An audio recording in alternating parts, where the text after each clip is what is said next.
Wow, look at that machine over there. It's a new one?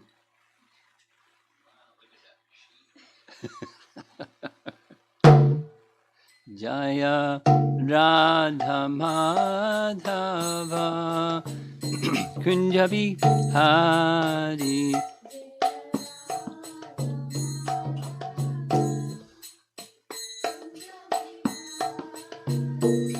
Jaya Radha Madhava Kunjabi Hari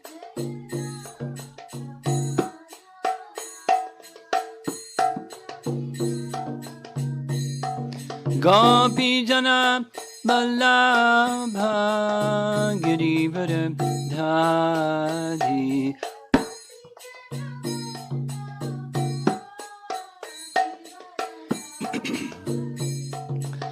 Gopi Jana Vallabha Girivara Dhari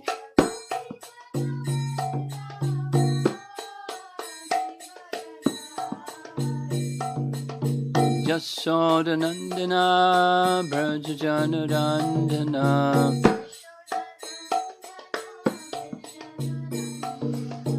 Jasodanandana Brajajanarandana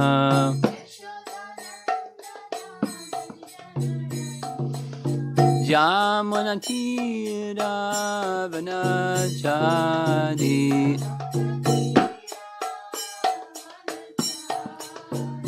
Jamuna Tira Vanachadi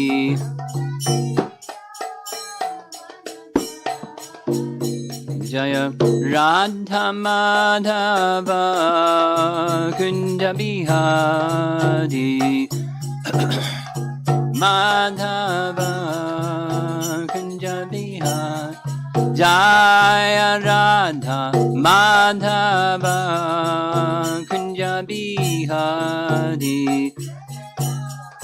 Madhava Kunja Bihari Gopi Jana Vallabha Girivara Dhari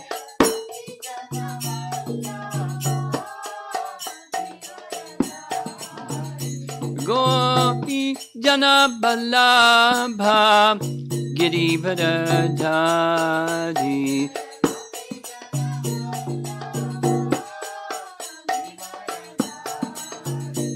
Jasodanandana Brajajanarandana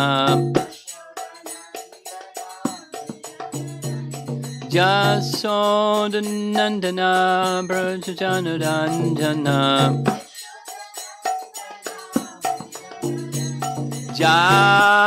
Jamunatira Vanachadi Jamunatira Vanachadi Jaya Radha Madhava Kunja Bihari Madhava Kunja Bihari Jaya Radha Madhava Kunja Bihari Madhava Kunja Bihari Jayom Vishnupad Paramahamsa Parivedagacharya Astatarasata Simad His Divine Grace Sri Bhaktivedanta Swami Srila Prabhupada Ki Ananta Koti Vaishnavrinda Ki Gaur Premanandi.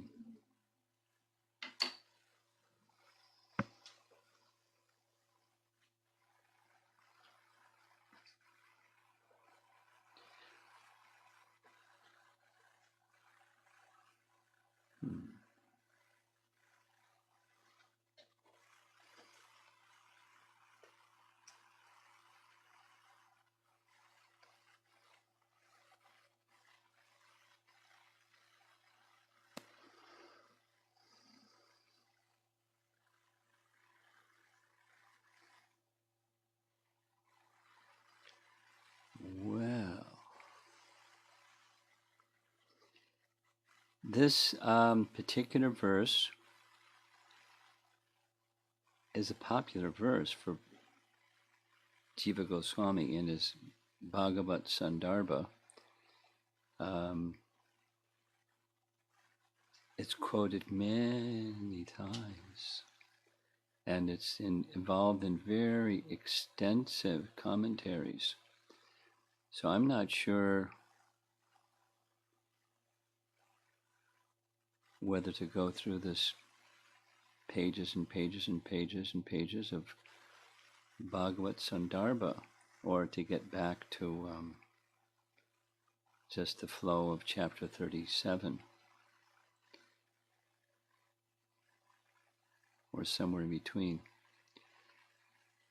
Pages and pages and pages. It's elevated subject matter that for devotees that like to hear rigorous analysis and philosophical discussion of a certain point, then you'll love it. And for those of you that want to get back to the story, you'll cross your fingers and hope I just get back to the story and keep it simple. Probably do something else in between. It's a lot. So you'll get a sample for this morning. So here's Canto 10, Chapter 37, Text 22. 10:37:22. This is Narada speaking to Krishna, and as you recall, Narada understands many things, and one of those is he understands Krishna's pastimes in Vrindavan are about to wind up, and he's playing a role in the winding up of Krishna's Vrindavan pastimes and gesturing towards Mathura. And then after Mathura, the rest of his earthly pastimes of killing the demons and protecting the devotees and so forth. So he speaks a number of verses. First he speaks glorification, glorification, glorification, and it's a wonderful analysis of that glorification. In simple terms, there's Krishna's form, which he's seeing directly before him, his Swarup. And his Swarup has different qualities, which are non-different than his Swarup. So he's the primary and then secondary. The qualities are secondary because they're resting upon his form, or his personal form. And after that glorification, he speaks of all living entities are by nature dependent upon him, and especially the devotees are feeling dependent upon him, and they're feeling fear because of demons, and because you reciprocate with your devotees everywhere, and all living entities everywhere. I long to see the day when you'll go to Mathura and do this and that and then the other thing and the other thing. And he describes the sequence of Krishna's pastimes. And then this verse, text 22, is back to offering prayers. Glorification of Krishna Tattva. Krishna is before him. It's not abstract or simply notional. He's addressing what he understands as the source of everything, the Supreme Personality of Godhead. So the translation of 22 reads, "Let us approach you, the Supreme Personality of Godhead, for shelter. You are full of perfectly pure spiritual awareness and are always situated in your original identity." Note, that's Satchitananda. He's just saying that in more poetic language. You are Satchitananda Vigraha. Your will is never thwarted. You have already achieved all possible desirable things, and by the power of your spiritual energy, you remain eternally aloof from the flow of the qualities of illusion. Now, the commentary that we're going to be discussing, Bhagavad Sandarbha, it is illuminating, we discussed yesterday, it's continuing, Sva Mayaya. So, what's the relation between Krishna's Maya potency, what we're very familiar with what illusion is, and how the illusory potency is, Krishna is aloof from it by his spiritual potency. But all of that is unpacking, but just the word Maya is used in the verse. If you look up the verse, you can see Maya is there in the verse. So what is the meaning of this Maya? And we should understand that Maya is inert.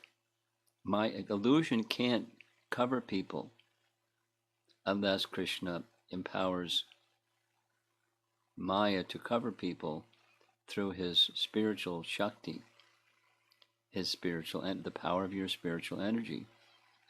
He remains aloof, and he can, by contact with him, others can also become aloof. And if you become aloof from Maya, it's good news. Satchitananda becomes your life. Eternity, knowledge, and bliss. Not just, you feel good. It's Satchitananda Vigraha. Your spiritual life is restored. Bliss, Ananda. Emphasis on bliss, but it's full cognition and understanding your eternal existence. Brahmabhuta. Prasanatma. Nasochati Nikam. So it's by Krishna's spiritual potency that happens. So that's the relationship between Krishna and Krishna's spiritual potencies and the potency of illusion. This is a continuation from yesterday's discussion. So, Jiva Goswami writes, in this verse, Maya refers to the Chit Shakti. Chit Shakti means internal potency. Chit and Achit. So there's Sat Chit Ananda, that's part of his internal potency, and a broad name is Antaranga Shakti or Chit Shakti or spiritual potency. So in this case, Maya refers to the Chit Shakti, and he gives the reason, since Maya, meaning illusion, would be contrary to the intention of the speaker. Sridhar Swami explains the word Yogamaya as Chit Shakti. Now, somebody hearing yesterday's class from India sent a question by email, and in Bhagavad Gita, Krishna uses the word Atma Maya. By his Atma Maya, he appears. Is that the same as this internal potency? Well, the internal potency, the internal potency is a big umbrella, and under the big umbrella, or the bucket, or category, it's his internal potency, and there's many. So under that Chit Shakti, there's many, like Yogamaya, and then so many other internal potency nomenclatures, and they do a different thing. So his Atma Maya, by which he appears, that's one of those internal potencies. Yogamaya is another, and etc., etc. nomenclature is not always consistent. It's not like every time Chit Shakti means this, and therefore it doesn't mean that. Don't be so rigid. But because the use of it is not so rigid, it has a connotation, and then context may refine that connotation in a different context. So we're to understand this verse that we're looking at, text 22. Narada is expressing that Krishna, by his Chit Shakti or Swarup Shakti, or his internal potency or spiritual energy, remains aloof from the qualities of illusion, the gunas, because illusion has qualities, this flavor, that flavor.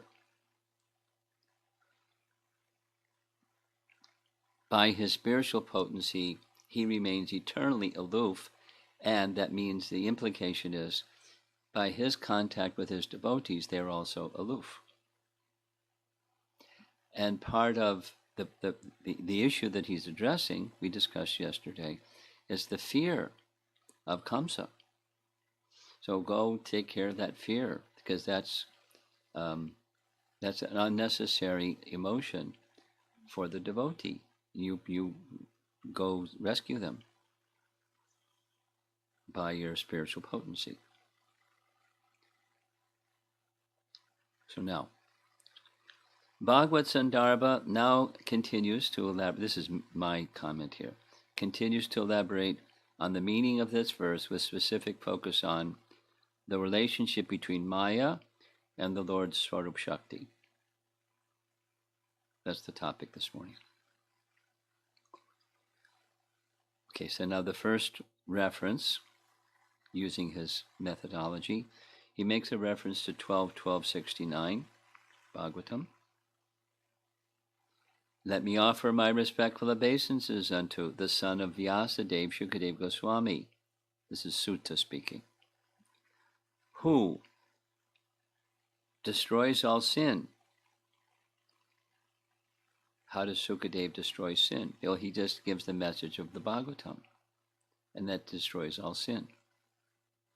He is an instrument for Krishna to destroy sin. And who, though fixed in his own bliss, with no distractions, that's this Brahmasukha, he is a Brahman realized person, became attracted to the pastimes of Krishna, and mercifully spread the Bhagavatam, which describes Krishna and reveals the rasa of his pastimes. That's Sutta speaking.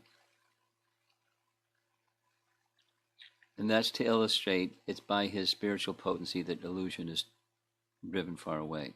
For him and for those who hear about him, because the Bhagavatam is not different than him. So persons become relieved from illusion and the consequences of illusion. That's good news, isn't it? Continuing, this is the same, this is one anucheda out of, it's a long section. Bhagavan's activities is the headline. Doubt. What? Krishna says, but attaining birth and activities means that it happens at a certain time, or some reader may doubt, wait a minute, he has pastimes like birth and other activities, so you say he's eternal, but birth and activities happen within time. So please explain. Answer, he attains these eternally, anukalam, and never gives them up. The Swarup Shakti produces cause and effect together. So this is back to the theme of text 22. How does he dispel illusion? And he's free from illusion. He does it by his spiritual potency, because spiritual potency simultaneously produces cause and effect. Out there is illusion. Over here is Krishna. And the illusion is activated by his spiritual potency. Otherwise, the whole thing collapses. He has to sanction illusion, otherwise there can't be any. And he can withdraw illusion, right? Sarvashachaham Riddhi Sannivishto Matak Smritir Jnanam Apohanam. So forgetfulness can't happen without Krishna. Remembrance can't happen without Krishna. So what about this forgetfulness? What about illusion? Good stuff and bad stuff. Why would God do that? Or he does it by his spiritual potency. This is how, and he can withdraw it. But it's dependent upon the living entity's attitude towards him.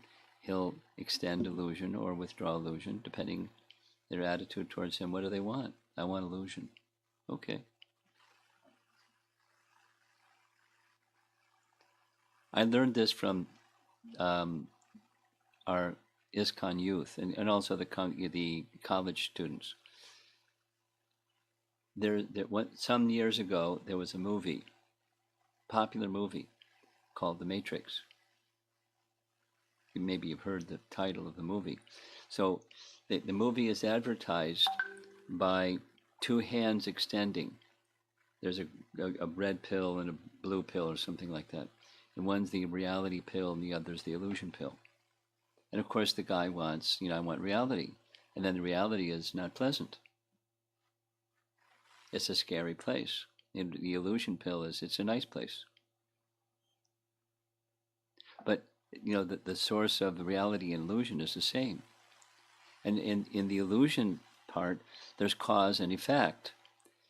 And the cause and effect is produced by Krishna's Swarup Shakti. Or that is to say, illusion is animated by his spiritual potency. Otherwise, you don't have illusion. You don't have even creation. You don't have nothing.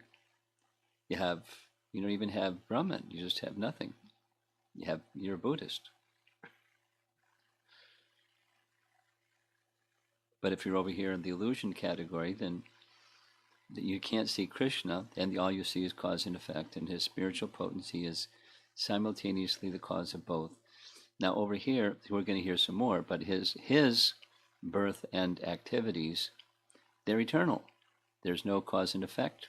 There's no touch of illusion. It's Leela.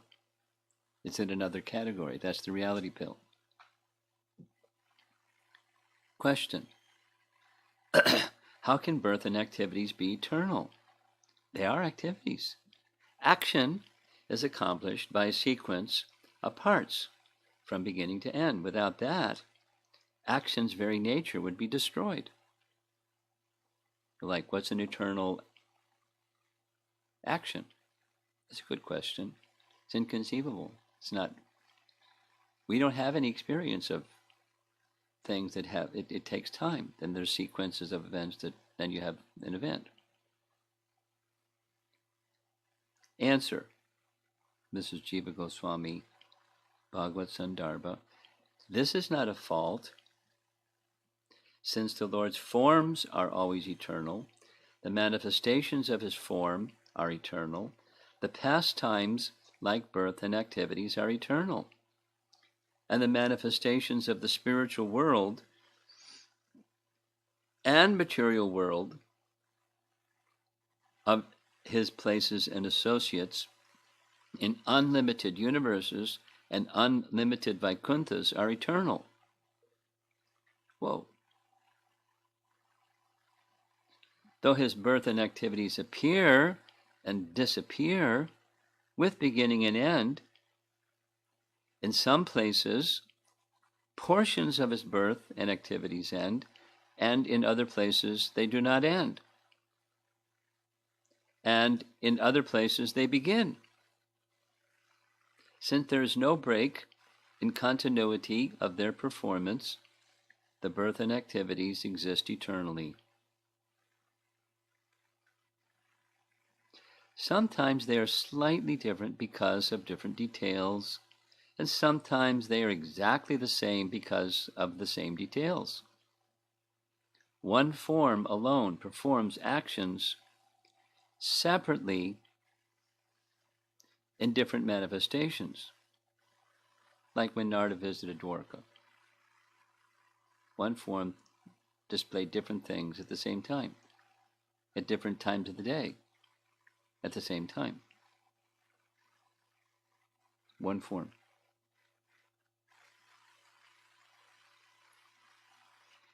This is Narada's intention in saying in this verse, Chitram Bhataitad Ekena Vapusha. How astonishing! In one form, he performed activities in each palace, in different manifestations, where the actions take place. There is a different identity, that is, of Krishna and his associates, since separate action takes place, this being the case, the manifestation of rasa generated by the sequence of pastimes is experienced in each place. So there's the birth and the activities, and then the experience of those who are in Krishna's company or association, and they're experiencing his birth and activities. And they're experiencing through rasa. And the rasa is generated by Krishna's presence and remembrance of him.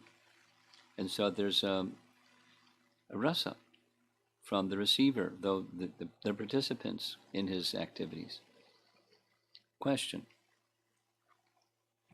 how can his birth and activities be one, since they begin separately in different manifestations? Answer: there's oneness of the same action arising at different times.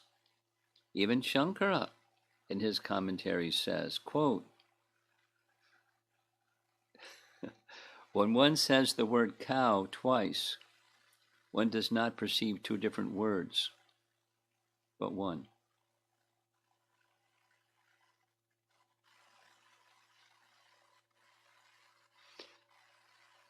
The logic is Krishna and Krishna and Krishna, so it's one Krishna.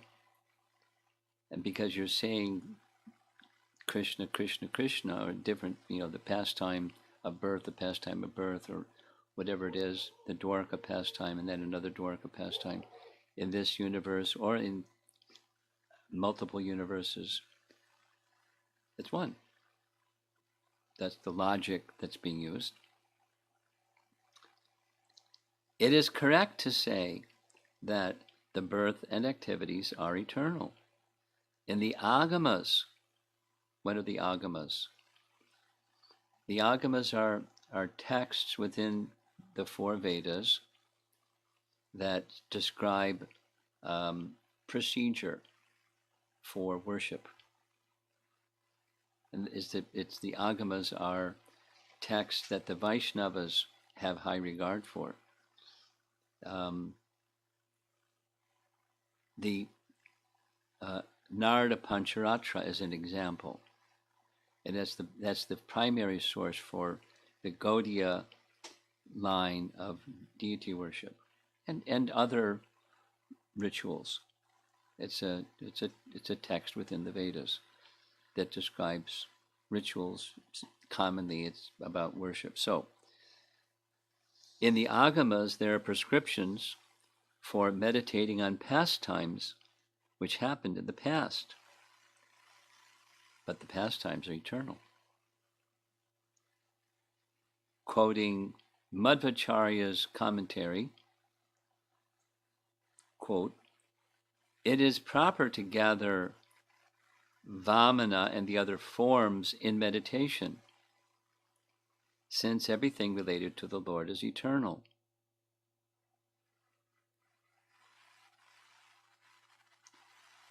Then a quote from the Upanishads, Brihat Aranyaka Upanishad. The Lord was present in the past, is present now, and will be present in the future.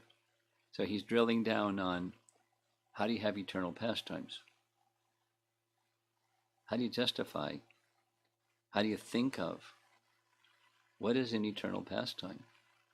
So he's going deeply into that topic, Bhagavad Sandarbha topic.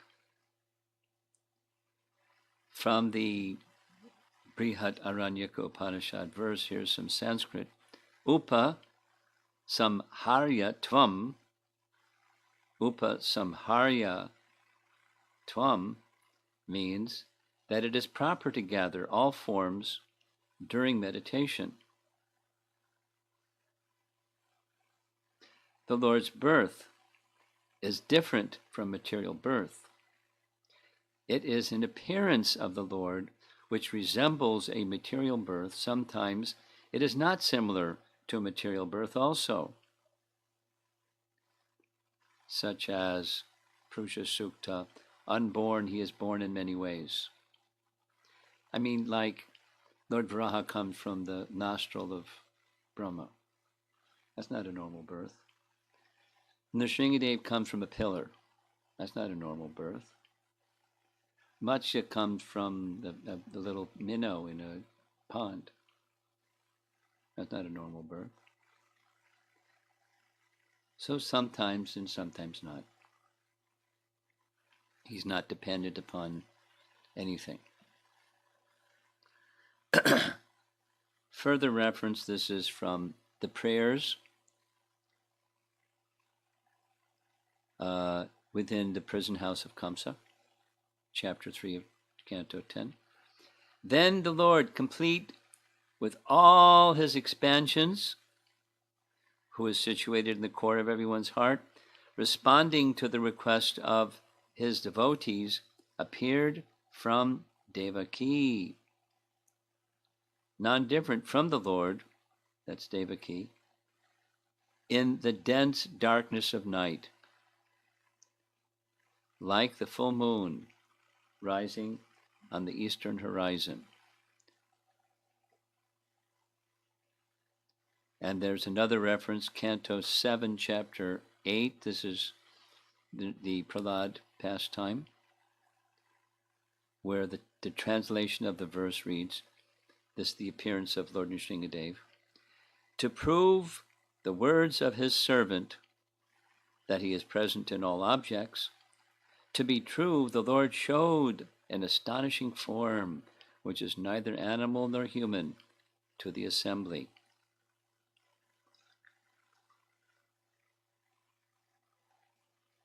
And then Canto 3, Chapter 24, this is describing the appearance of Lord Kapila Dev. After a long time, the Supreme Lord Madhusudana, who is like fire in wood, controlled by the strength of bhakti of Kardama, made his appearance.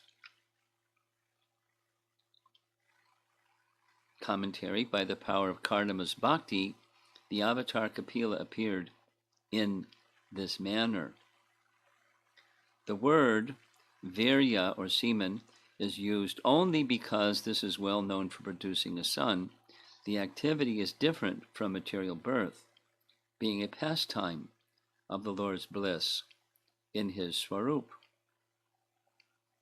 The philosophers say, Loka vat tu lila kaivalyam.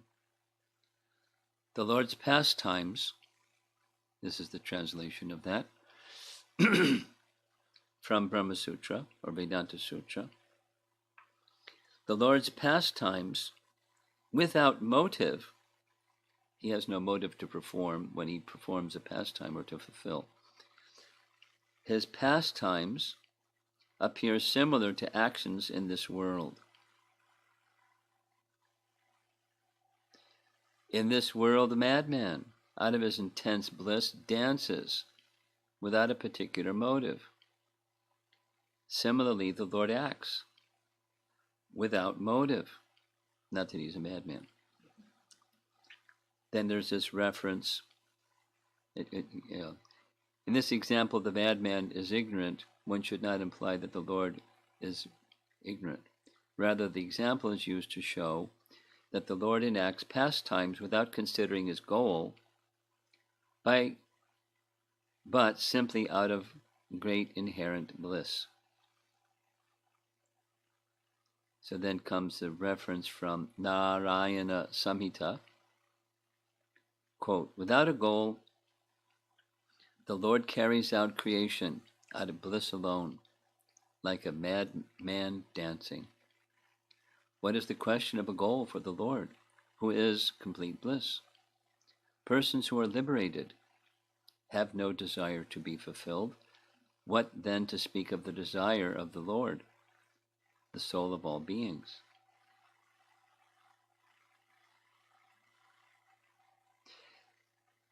Commentary continues. Similarly, one could not find fault with the example of inhaling and exhaling. This is natural.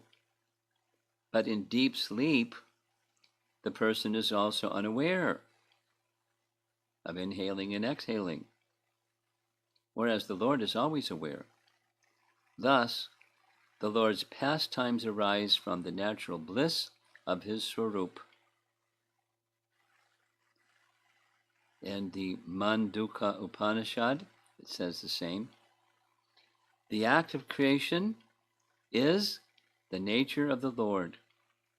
For one whose desires are fulfilled at all times, what desire does he have? Commentary continues. If the Lord's actions in relation to creation of the universe are unmotivated, then what can one say about his actions in Vaikuntha? He's a lawyer building a case. The pastimes are eternal, and the pastimes are without cause, material cause. Just bliss, pastime. So here's a reference from Canto 10, Chapter 16. O Lord Rishikesh, Master of the senses, please let us offer our obeisances unto you, whose pastimes are beyond matter, whose pastimes are proclaimed everywhere, unto you who are Atma Rama, but not Atma Rama. Then we go with our contradictory statements. Commentary continues. The attraction of Shukadev and others for the Lord's pastimes without material motive is therefore commendable. The nature of the Lord's birth is understood in the following verse from the chapter on the mystery of the Lord's birth. That's Canto 1, Chapter 3. Chapter 3, Canto 1, the list of incarnations. Text 35 reads, quote, thus, rejecting the two versions of the universal form, the wise glorify the highest subject of the Vedas, namely the birth and the activities of the Supreme Lord, who resides in the hearts of all beings, unlike the universal form, who has no material birth and no material activities, unlike the jiva. So that was text 35, and then he's going to go back and say the previous two verses to 35 read, when the gross and subtle material forms, which are impositions on the soul in ignorance, are removed by the realization of the devotees, one can realize Brahman. When Maya, or ignorance, weakens, the Lord bestows his mercy on the jiva. The jiva becomes endowed with this treasure. The wise understand that, being situated in this glorious position, this person is worthy of worship.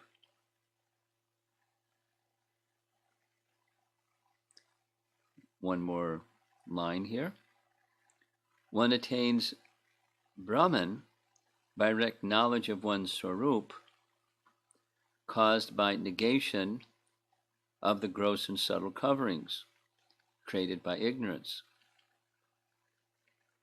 When Maya ceases, our realization, one realizes the wealth of one's Swarup. And that's it for this morning. So this connects with something that we heard yesterday. This is a long, but it's explanation, but it's all about the nature of Bhagavan. Everything rests on his form. Same as what Narada said in the very first part of his speaking to Krishna in Braja. Your form is everything. And your form has attributes or qualities. This quality, that quality, the other quality, and it's all resting on your form.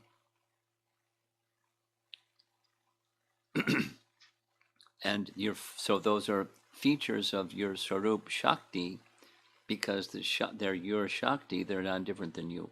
The qualities of Krishna are not different than Krishna. And they're manifest by his Swarup Shakti, his potency. They're features of his potency. And that potency, Swarup Shakti, also animates ignorance.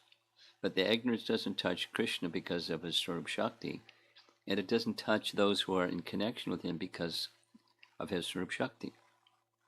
We're protected. It even speaks like this: from moment to moment, his pastimes in Vrindavan are protecting the residents of Vrindavan from illusion. Or what does, even us. If we become immersed in the internal potency, that's the internal potency for us is bhakti. Bhakti is bhakti shakti. It's has the power to protect us, but it's Krishna's power, not our power. Krishna's power protects us.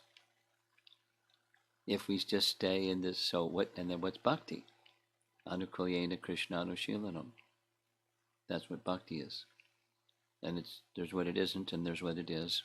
And there's a potency of bhakti that connects us with Krishna, and we're protected from illusion.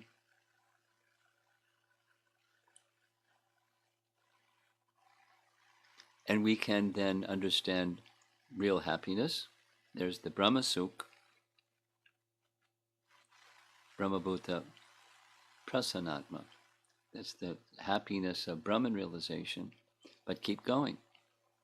Na sochati na kangsati samak sarveshu bhuteshu mad bhaktim labate param. Devotional service begins. So you can connect with Brahman happiness, as that's what's being said here.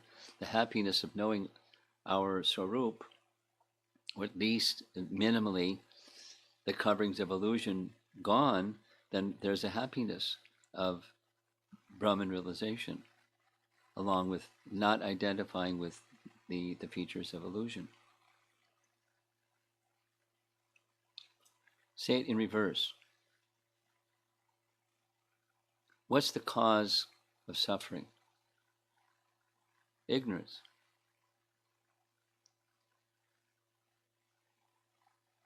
So kick out ignorance and you won't suffer. And what's that ignorance? It's identifying with what we're not. And we suffer. And, we struggle, we suffer, and so forth. Daviyesha gunamayi mamamaya duratya. We struggle. Duratya. But mam evi papatyante mayamitam taranti. We can cross beyond very, very easily. So I have to make a decision about continuing, because it would be several days of going through this, because he's on a roll. He wants his reader to understand how connecting with Krishna. It's not Bhakti Sandarbha. Bhakti Sandarbha is much longer. This is just understanding Bhagavan. And following the understanding of Bhagavan, following Sambandha, comes Bhakti. And it's through Bhakti one can understand Bhagavan, but he's laying out what's What's Bhagavan? And how his energies work. Parasya Shakti Virvadaiva Shruyate Sabhavaki Jnana Bala Kriyacha, commonly quoted verse. That's Bhagavan. And through Bhagavan, so many things happen in this material realm, in the spiritual realm, but it's by his potency those things happen. And everything hinges upon how we have regard for him. So we can be pious and say, God is good and God is great. And then you can be more than pious and have an understanding of how great he is. And then more impetus for, with full understanding, taking shelter of him.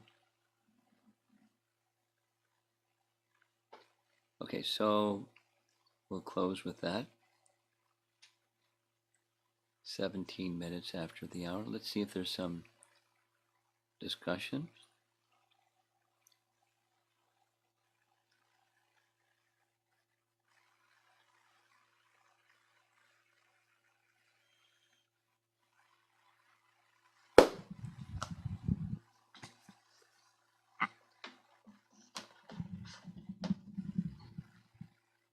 Hare Krishna, Guru Maharaj. As you're speaking about this illusion that's animated because of Krishna's Swarup Shakti, and whenever he wants, he can be true. And the last message that you were giving, we try and struggle and suffer. Somehow I was feeling, though I kind of theoretically understand Krishna has the power to, relieve us from suffering. I have to take shelter. But there is some kind of independent, endeavor or struggle, which I understand we have to do from our side, in order to qualify us to be able to take that shelter. But in that effort, when there is sometimes more focus, more sincerity, and there is other times less. I think my question is, it seems like I got it and then it goes off. Why is that? Why is that? Probably because of our conditioning. What is one thing, in spite of this unsteadiness, to keep going on that We path? discussed this yesterday. In short, you can listen to yesterday's class. It was a little longer. Maya is clinging to us and we're clinging to Maya. That's why.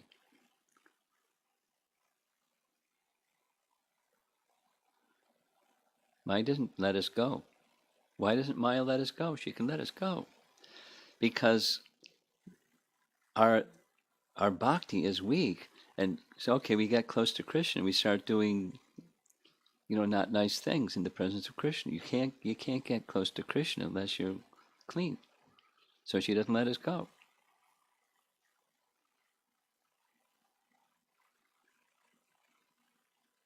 Mayam cha tadapashvayam.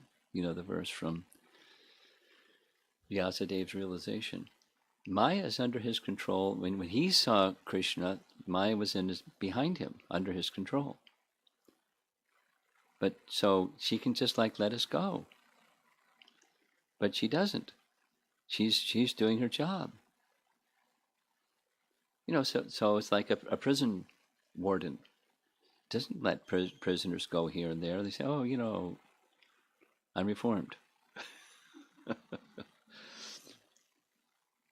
But, history shows us you let the prisoner out of the jail, they go out and do the same thing again because tendency is still there. But the purpose of the prison is not just detention, it's correction. So we're in that correction zone. We're attached and Maya's clinging to us too. She's doing her job. And then we have to become squeaky clean. Or Krishna can also just intervene.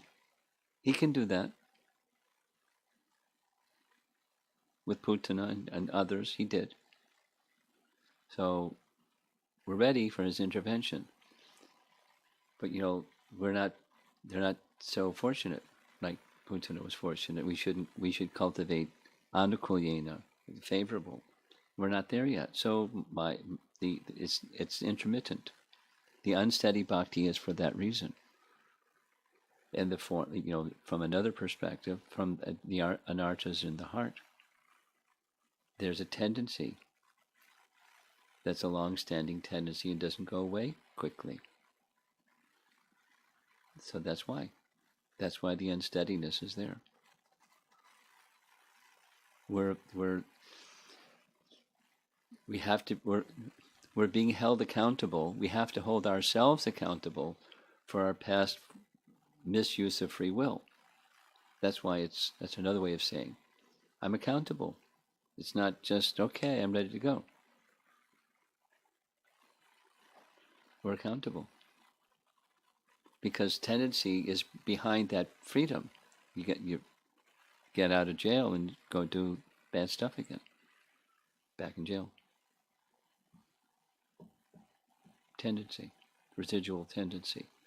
Accumulated tendencies. Inimical tendencies.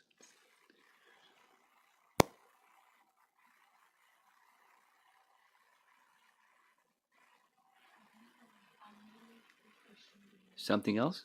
Go ahead.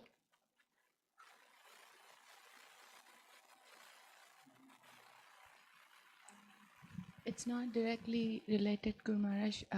We were discussing about this, why bad things happen to good people, and then with the Bhagavad Gita reading group, and then this question came up.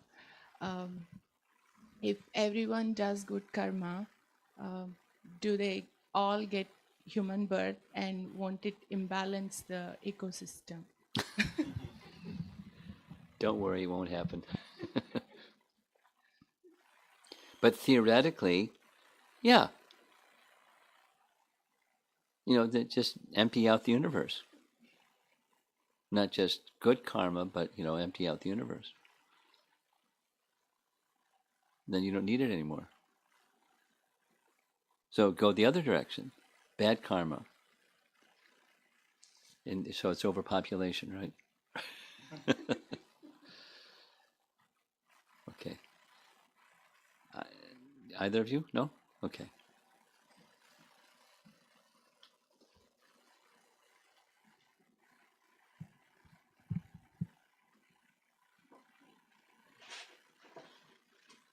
So this question is from Sucharita Mataji. Go ahead. To progress in Krishna Bhakti, I heard you say many times to associate with those who are already doing better in terms of their sadhana. By associating with them, I might benefit in making progress. Will it be detrimental to them to associate with me? No, you're a good sadhaka. You're there for every class with a question from every class. You're hearing nicely, so you're good association. Okay? And getting better all the time. This question is from Rupavilas Prabhu. As you mentioned, there are many names for internal potency, such as Atma Maya. So, what is the Sanskrit name for the umbrella of all internal potencies? Chit Shakti. Next. This is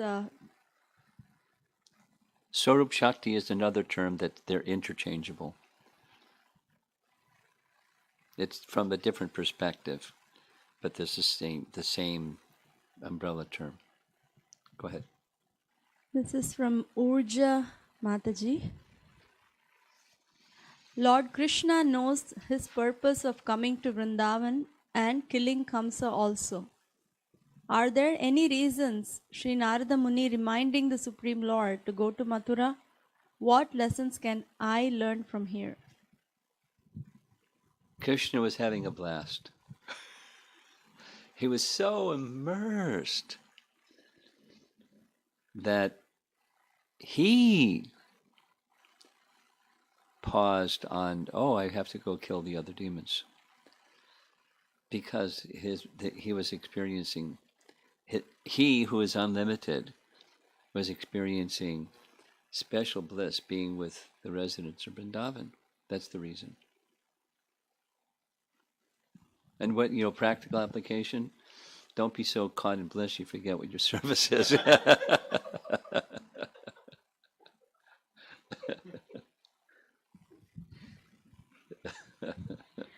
Amara Mataji's question.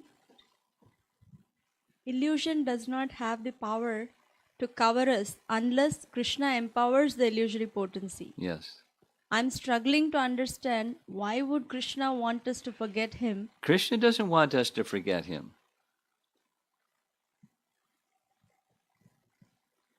We are depending on him for his remembrance. The Tatastha Jiva will take shelter in Maya if he can see Maya only, being dependent on what Krishna shows. Is it Jiva's first desire to enjoy separate from Krishna that's causing this? Yes. And it continues and continues and continues. That's why.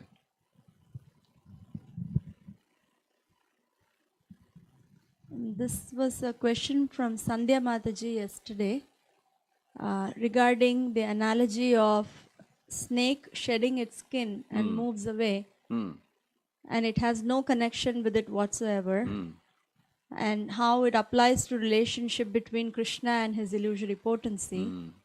So she was connecting from Vyasadev's vision that Maya is there with Krishna, behind Krishna. Yes. And also, Mayadhyakshena Prakriti Suyate Cha Saracharam. So, is it correct to think Maya is constantly engaged by Krishna? We have countless living entities taking birth every moment. So, there's constant association between Maya and Krishna. Well, it's not association exactly. She moves according to the indication of Krishna, but there's not contact. They've got a radar system going on. He doesn't have to contact her. He just sends a signal and she knows what to do. And it's Super Soul that sends a signal. It's Krishna's expansion as Super Soul that does it. But we can say it's Krishna. We can say it's Super Soul. It's Super Soul. That's it. Srila Prabhupada ki jai.